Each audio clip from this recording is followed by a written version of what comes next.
Hello বন্ধুরা, welcome back to my another blog. তো দেখো, আমি বাজার থেকে একটু লেবু গাছ কিনে এনেছিলাম, গন্ধরাজ লেবু।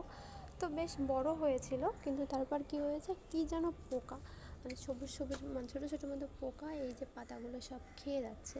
তো তারপর না অনেক কচি কচি পাতা বেরিয়েছিল। আমি সব কটা পাতা না এখান থেকে কেটে দিয়েছি, এখান থেকে সব কেটে দিয়েছি, আবার বেরোচ্ছে।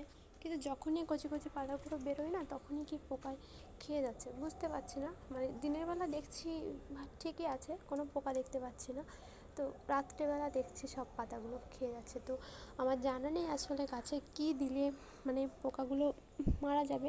তো যদি কেউ জেনে থাকো ঝটপট একটু কমেন্ট করো বন্ধুরা। আমার গাছ মানে ভীষণ ভালো লাগে, ফুল গাছ যে কোনো গাছ, তো এটা আমার খুব শখের, লেবু গাছটা আমার ভীষণ প্রিয়, খুব শখের। তো দেখো, অনেকটাই বড় হয়েছিল, তো তারপর আবার সব কিছু কেটে কেটে দিয়ে না অনেকটা ছোটো হয়ে গেছে। তো তোমরা যদি কেউ জেনে থাকো অবশ্যই আমাকে কমেন্ট করে জানিও। আর এদিকে দেখো, ফুল গাছ, এখানে নীলকণ্ঠ ফুল আছে, তারপর জবা ফুল আছে। জবা ফুল গাছটা বেশ বড় হয়েছে, যেহেতু বৃষ্টি হচ্ছে প্রতিদিন, তার জন্য খুব সুন্দর হয়েছে। এখানে আমি অন্য একটা জবা গাছ এনে লাগিয়েছি, একটা ডাল লাগিয়েছি আসলে আমার দিদির বাড়ি থেকে এনে, তো এটাও বেঁচে গেছে। এই দেখো ছোট্ট পাতা বের হচ্ছে। এটা এটাও নতুন এনেছি, জানি না গাছটার নাম কি, তো আমার ভালো লেগেছে তার জন্য এনেছি।